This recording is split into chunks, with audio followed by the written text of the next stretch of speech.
We're getting to the final stretch of Nebraska summer recruiting, and we have seen some crazy developments this weekend. The Huskers were favored to land a four-star linebacker. Now things are not looking so good. I'm going to give you an update there. A four-star corner who's committing very soon. The Nebraska is trying to get back into the process for what's going on with Valdin and Sone as the NIL bidding war increases. A couple other guys who have my eyes out for an international edge rusher, and then a conversation about some flip prospects, what's actually going on with our NIL, this small class, and so much more. So really quick, this is a loaded update. Hey, if you're having a good day, because I know I am, hit that like button. Also make sure to watch the entire video because it is loaded. And before we get to all of it, hey, this is the best family here at Husker YouTube. If you're a diehard Nebraska fan and you enjoy daily content talking about your favorite team, it is a no-brainer. It takes 2 seconds. Hit that subscribe button, join the family. Thank you so much. But without further ado, we have a lot to talk about, talking specifically Nebraska recruiting, because this weekend has been hectic to say the least. We've seen a lot of movement over the past 24 to 48 hours, and I want to get things started with a four-star linebacker who's committing in 1 week's time. This is Calvin Thomas. Now, this is somebody who just a couple days ago, all signs pointed to him committing to Nebraska. We know that he's been a Texas lean for about a month now, but we don't know whether or not Texas really wants him in their class. They have some guys higher on the pecking order, so Nebraska, they were the second favorite there. But I told you guys, while things are looking very good for Calvin Thomas, it's definitely not a done deal. He's definitely not a silent commit. There's going to be some NIL bidding wars here. There's going to be some other schools in the process who are going to try to outbid us. And unfortunately, that is exactly what has happened. So Texas is pretty much out of it. But North Carolina has shot up recently over the past 24 hours. Now, going into yesterday at about noon, that's when they made their offer. It was way above what Nebraska was offering. North Carolina instantly became the favorite when it comes to NIL. Looked like they were going to land his commitment. It was whether or not Nebraska would match that offer, and Nebraska did not match that offer. And now it's been reported by Sean Callahan, Tim Vergeese, and a couple other Nebraska writers that he will not be committing to Nebraska. It's pretty much a done deal that he will not be a Husker anymore. So Calvin Thomas, that's how quickly things changed. Nebraska, they had a price for him. They were I wouldn't want to say they were aggressive with their NIL, but they had a good amount of money there. But North Carolina, they have a lot of NIL recently too, and they wanted to get this guy a lot more than we did. That's why Calvin Thomas will likely be committing to North Carolina next Saturday. So Nebraska pretty much out of it for him. Unfortunate news there. Somebody who's a speedy linebacker. Again, Nebraska's had a lot of questions on the defense side of the football. I know, we feel really good about last week, and as we show, we got some game changers at wide receiver, at the offensive line, so much more. But man, this defensive class is very sketchy. It's very sketchy, and this is somebody who, frankly, kind of had to land. Jordan Campbell still very much up in the air. Cameron Wilson still very much up in the air. You only have one linebacker commit, Jace Reynolds, and that's not somebody who you're expecting to play within the first 3 years. He's a very high risk, high reward type of guy. So you need kind of a blue chip linebacker. Calvin Thomas was kind of that guy, and now he's pretty much guaranteed not coming to Nebraska anymore because of the fact that we had a price and we weren't willing to outbid North Carolina, so he will likely be a Tar Heel or a Longhorn. If Texas swoops back in here, you can very well see him commit to Texas last second. So unfortunate news there, Calvin Thomas. We're pretty much out of it. Don't expect Nebraska to land him at this point in time unless something crazy happens, which you never know, but let's keep it rolling with kind of a more positive update. Somebody who I just kind of have my eyes out for. This is Jacob Eberhart. Now, he's a guy who's also committing next Saturday, and for a long time now, it looks like Oklahoma has been the heavy favorite. We know that he visited Nebraska on June 13th, but this is somebody who, honestly, I'm at the point where I could see Nebraska try to swoop up in this process, say, you know what, we're kind of desperate right now in the secondary. We lost out on Cameron Hamo. We lost out on Devin Jackson. We lost out on Darion Jones. We need somebody. And I expect Nebraska to potentially take 3 to 4 members of the secondary in this class. Of course, you have one right now in Danny Odom. He's fine, but you need a nickel and need a safety. Jacob Eberhart, somebody who they're recruiting to play nickel. So I have my eyes out for him. All the crystal balls right now say Oklahoma. It's been that way for about 2 weeks now. But if Nebraska wants to make a push here, which again, we're getting kind of desperate. Desperation leads to action. Action leads to money. Would not be shocked if Nebraska tries to swoop back in here with a week left in his recruitment and see if they can potentially sway him, because he had a good visit. I mean, he had a very solid visit. I'd say right now it's pretty much Oklahoma, Nebraska, Missouri, and not really worried about Missouri. Same deal with Illinois.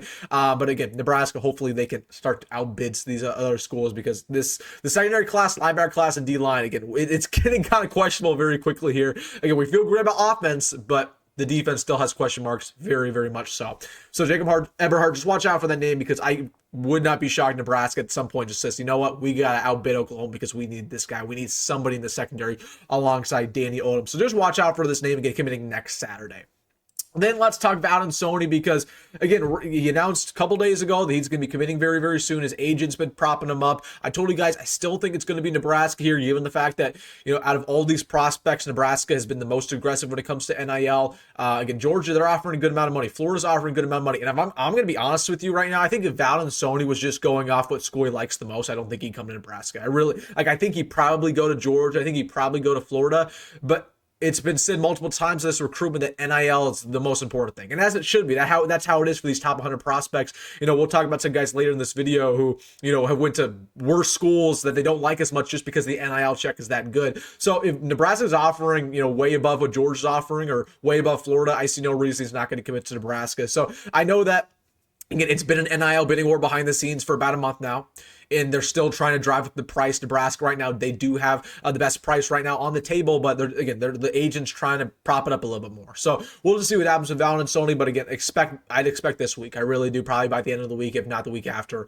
But I still think it's going to be Nebraska unless they just don't want to pony up when it comes to NIL. And at some point, you got to. At some point, you've got to offer some good NIL packages, because guess what? These teams that are outbidding Nebraska, they're never going to come down on their price. They're always going to continue to outbid us. They're never going to say, oh, Nebraska's only offering $200K. We're going to bring it down to $200K. That's never going to happen. So it's Nebraska at some point, whether it's this year's class, next year's class, they got to start offering more money, or else we're just not going to get anybody worth anything.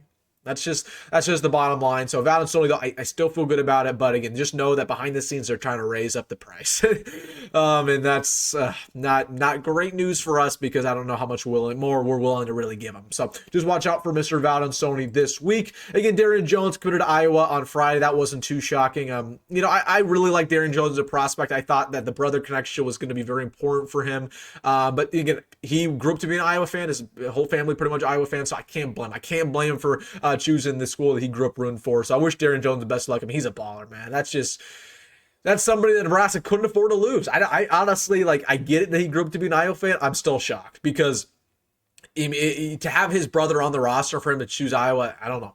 So it is what it is. It's just compounding a lot of our losses here in the secondary class. I'm not freaking out with the secondary class just yet, but Darion Jones, definitely somebody who I would have loved in this class. I think he's about as good as Dane. So Iowa got a really good ball player here. That's going to be something to watch there, that little brother connection there. We're playing Iowa Black Fridays. Hopefully Darion Jones is going to have a good career. I'm not rooting for any other Hawkeye, but I'm definitely rooting for Darion Jones because he's a good kid. I wish him the best of luck over there. All right, this is somebody who I'd watch out for on the defensive line, Gustav Heinrich Ross. He posted this the other day. He recently camped at Nebraska. This is somebody who's one of these international prospects that we know Nebraska really likes. Again, I just watch out. The guy, he's 6'4", he's about 240 pounds, very athletic. He's coming out of Sweden. He's very familiar with Valdin Sone and these other guys, these PPI recruits. So honestly, he has an offer from Georgia. He's an offer from South Carolina, a couple other really good schools in Power 4. So I just watch out for this name. Again, very athletic. I mean, was that just him? Wow, he just hurdled a guy. So, again, he's an athletic freak. He's somebody who, again, very raw. But at this point with Nebraska's D-line class, if you don't get Valdin Sone, you might as well get another guy like him who's just athletic, still learning how to play football. But we just want to watch out for this name just because with our D-line, man, we need to figure out something there. We do. And out of all the positions that Nebraska needs to get in recruiting, its D-line. Okay, you cannot get defensive linemen in the portal. I mean, you can technically, but out of pretty much all the positions besides quarterback, offensive line, D-line is going to cost you a lot. We are very familiar with that. So it's easier to get maybe a wide receiver, a running back in the portal, maybe a corner. Those are easier positions to get players in the portal because you don't have to spend as much. But if you're trying to get high quality defensive line, that's going to cost you a pretty penny. So it's imperative that Nebraska gets at least probably 2 or 3 defensive linemen in this class. We know the struggle has been very evident, very real. So this is somebody who I'd watch out for if I'm Nebraska. Just offer him, see what happens there. He did camp, and he was honestly pretty good when he was in Lincoln. So just watch out for them. And then, Darius Hughes is somebody who I have my eyes out for. Florida State commit for about a year now. Again, there's somebody who hopefully he schedules his visit to Nebraska in the fall very soon here. I'm hoping we get him for that Michigan game. Again, Syracuse has been trying to flip him for a long time too. I think honestly Syracuse has a better chance than we do. So again, this is somebody Nebraska, they're kind of shifting their attention to now that we lost Darion Jones, now that we lost Devin Jackson. This is our new number 1 safety on our board. They can't miss him, man. You just can't miss all the guys that we have and miss Darius. So I'm hopefully that he announces when he's going to be visiting. Again, it's not a done deal there if he's actually going to visit. I know Syracuse, they're pushing hard. I'd say right now Florida State has the best odds. Obviously, he's committed. Syracuse number 2, Nebraska number 3. We got some catch up to do, but hopefully he announces his visit to Nebraska this fall. And then, talking specifically about money, I just want to give you guys some stats checks on what's been going on nationally. Just so you know, Nebraska needs to probably start paying these guys more. Felix Ojo committed to Texas Tech. This is the number 1 offensive tackle in his class. I just want you to guess how much money he's getting paid out of 3 years. On a 3-year basis, how much money do you think he's getting paid in all of these 3 years combined? In your head, just guess.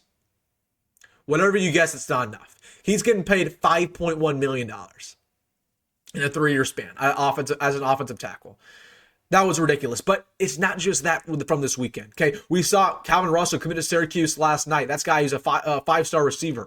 In what world is a 5-star receiver from Miami committed to Syracuse? And Syracuse is a rising program, but just know they offered him probably in the 7 digits. We saw that Xavier McDonald, who's a top 100 wide receiver, committed to an FCS school.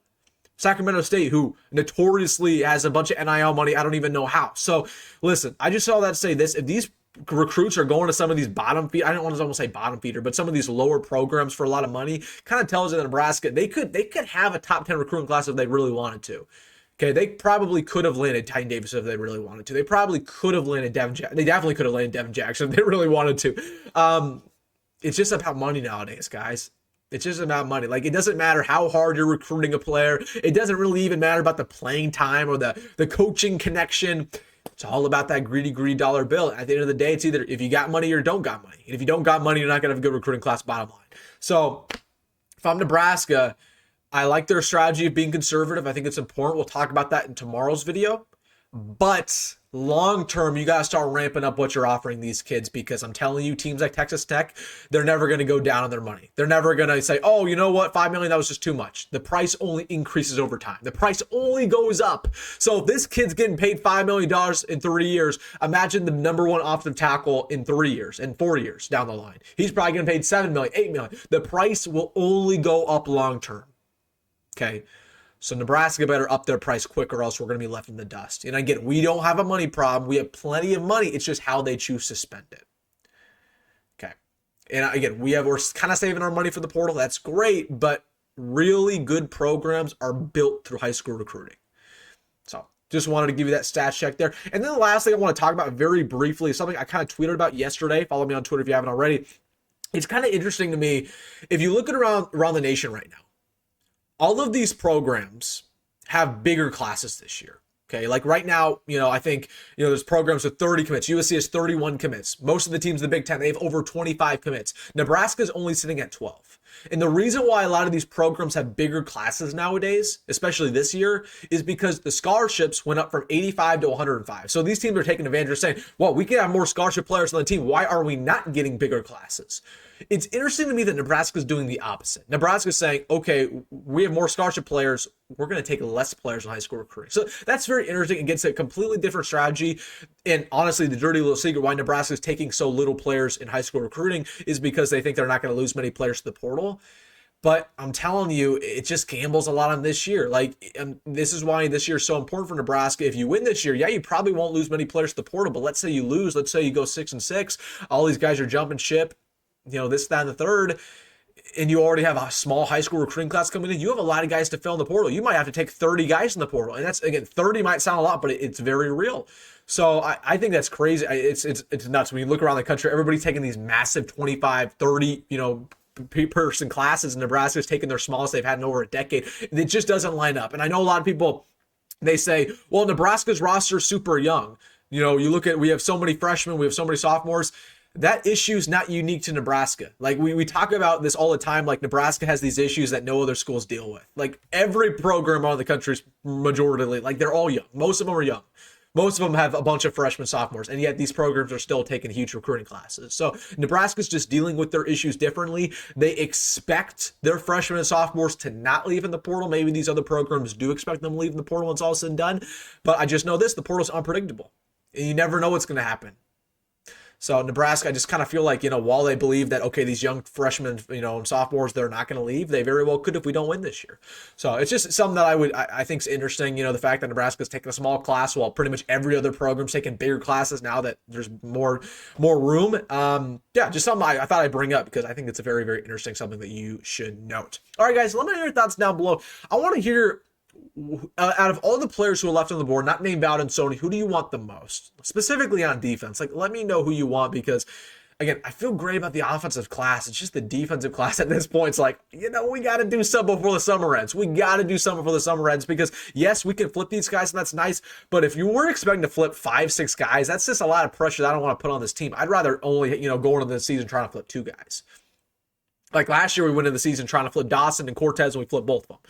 Okay, if you try to flip 5 or 6, probably not going to happen. You shouldn't be relying on all of that. So let me know down below your thoughts on that. Hey, if you made this far, hit that like button and subscribe as always, folks. Go Met Rule, and I'll see you in the next one.